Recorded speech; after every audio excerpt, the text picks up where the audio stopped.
Saya Miratu Sadia sebagai moderator dan pemateri, Selamat Abdullah sebagai pemateri, Fahri Ali sebagai pemateri, dan Bunga Rosalia sebagai pemateri. Baik, materi yang pertama akan dijelaskan oleh saya sendiri. Definisi kualitas. Nah, di sini saya akan menjelaskan kualitas itu merupakan suatu tingkat yang dapat diprediksi dari keseragaman dan ketergantungan pada biaya yang rendah dan sesuai dengan pasar. Di sini Juran mengartikan bahwa ada dua aspek, yaitu satu, ciri-ciri produk yang memenuhi permintaan pelanggan, yang kedua, bebas dari kekurangan. Beraneka ragam definisi mengenai kualitas. Di sini ada David Garvin menjelaskan bahwa perspektif atau sudut pandang yang digunakan. Yang pertama itu adalah transcendental approach, yang kedua product basic approach, yang ketiga user basic approach, yang keempat manufacturing basic approach, dan yang kelima value basic approach. Garvin menjelaskan bahwa perspektif atau sudut pandang yang digunakan. Yang pertama itu adalah transcendental approach, yang kedua product basic approach, yang ketiga user basic approach, yang keempat manufacturing basic approach, dan yang kelima value basic approach. Selanjutnya ada contoh konflik antar departemen fungsional. Dan di sini adalah fungsi dan aspek kualitas. Yang pertama dari pemasarannya, satu, kinerja keistimewaan pelayanan fokus pada perhatian pelanggan. Dan yang kedua, menekankan pendekatan user basic yang dapat menaikkan biaya. Dan yang kedua, perekayasaan.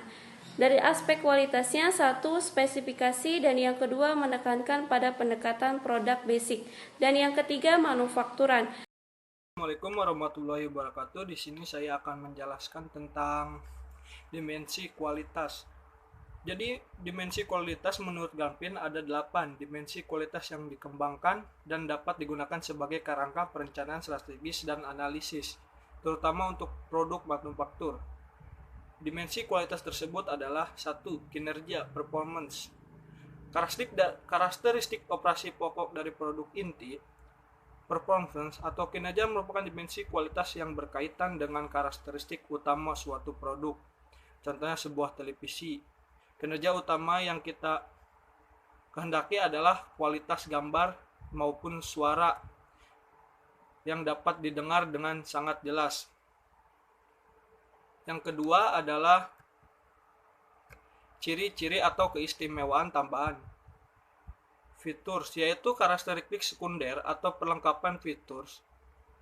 Fitur ini merupakan karakteristik pendukung atau perlengkapan dari karakteristik utama suatu produk, misalnya pada produk kendaraan beroda 4. Fitur-fitur pendukung yang diharapkan oleh konsumen adalah seperti DVD, player, sensor atau kamera mundur, serta remote control mobil.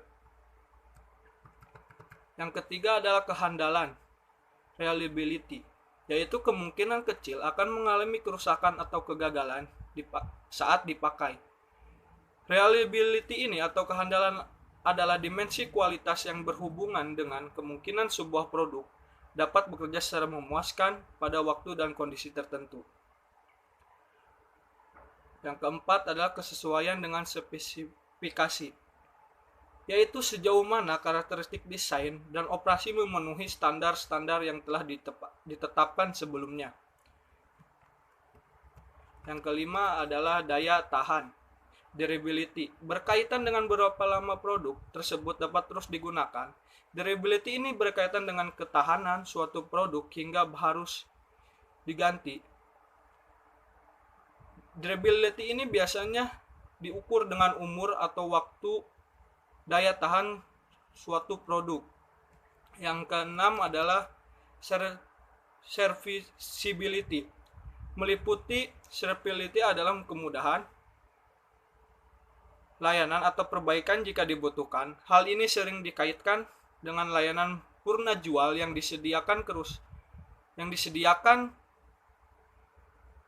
oleh produsen, seperti ketersediaan suku cadang dan kemudahan perbaikan jika terjadi kerusakan, serta adanya pusat pelayanan perbaikan. Yang ketujuh adalah estetika, yaitu daya tarik produk terhadap panca indera. Estetik, dimensi kualitas yang berkaitan dengan tampilan, bunyi, rasa maupun bau suatu produk. Misalnya bentuk tampilan sebuah ponsel yang ingin dibeli serta suara merdu musik yang dihasilkan oleh ponsel tersebut. Yang terakhir adalah kualitas yang dipersiapkan, perceivability quality, yaitu citra dan reputasi produk serta tanggung jawab perusahaan terhadap kualitas tersebut. Sekian dari saya, terima kasih. Saya Fahri Ali akan menjelaskan sejarah kualitas. Garvin mengungkapkan bahwa kualitas sebagai suatu konsep sudah lama dikenal. Tetapi kemunculan sebagai fungsi manajemen baru terjadi akhir-akhir ini. Ia membagikan pendekatan modern terhadap kualitas ke dalam 4 era kualitas. Yang pertama, ada inspeksi. Yang kedua, pengendalian kualitas statistikal. Yang ketiga, jaminan kualitas. Yang keempat, itu ada manajemen kualitas strategi. Keempat era kualitas tersebut secara ringkas dapat dijelaskan. Yang pertama dulu, yaitu ada inspeksi. Inspeksi itu adalah pendekatan ini dimulai diterapkan pada permulaan abad 19. Pengendalian kualitas mencakup beberapa model yang seragam dari suatu produk untuk mengukur kinerja sesungguhnya.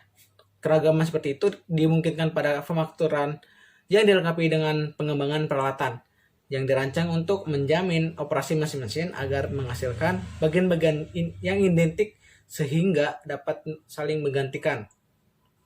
Yang kedua, pengendalian kualitas statistikal. Gerakan kualitas menggunakan pendekatan ilmiah untuk pertama kalinya pada tahun 1931 dengan dipublikasikan hasil karya W.A. Schwarzschild, seorang peneliti kualitas dari Bell Telephone Laboratories. Ia menyatakan bahwa variabilitas merupakan suatu kenyataan dalam industri dan hal ini dapat dipahami dengan menggunakan prinsip probabilitas dan statistik. Kontribusi utamanya adalah bagian pengambilan proses untuk merencanakan nilai produksi guna menentukan apakah nilai tersebut masuk dalam range yang dikehendaki. Nah, yang ketiga, jaminan kualitas. Dalam hal ini terdapat pengembangan 4 konsep baru yang penting, yaitu biaya kualitas, yang kedua pengendalian kualitas terpadu atau yang disebut total quality control, reliability engineering, dan zero defects. Total quality control atau yang disebut TQC singkatannya merupakan pemikiran Armand Feigenbaum yang dikemukakan pada tahun 1956. Pendapatnya adalah bahwa pengadilan harus dimulai dari perencanaan produk dan berakhir hanya jika produk telah berhasil ke tangan pelanggan yang puas. Prinsip utamanya adalah quality is everybody job. Ada reliability engineering muncul pada tahun 1950-an yang didorong oleh kebutuhan angkatan bersenjata Amerika untuk memiliki peralatan elektronik dan senjata udara yang dapat diandalkan. Bekerja dengan baik serta menghindari kebutuhan untuk penggantian suku cadang yang mahal. Yang terakhir, zero defect pertama kali dimunculkan oleh Martin Company pada tahun 1961 sampai 1962. Konsep ini timbul karena kebutuhan pelanggan militer yang akan produk yang tidak hanya bekerja baik saat pertama kali, tetapi juga diserahkan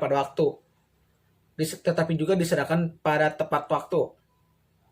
Tujuan utamanya adalah mengharapkan kesempurnaan pada saat pertama dan fokusnya pada identifikasi masalah pada sumber dengan perhatian khusus untuk mengkoreksi penyebab umum kesalahan karyawan seperti yang pertama, kurangnya pengetahuan. Yang kedua, kurangnya fasilitas yang tepat. Yang tiga, kurangnya perhatian, kesadaran, dan motivasi karyawan. Sekian. Selanjutnya akan dibacakan oleh teman saya. Saya akan menjelaskan tentang pengukuran kualitas. Melanjutkan yang tadi, selain adanya dimensi kualitas, ada juga pengukuran kualitas. Dan tadi juga sudah menjelaskan adanya perhitungan biaya.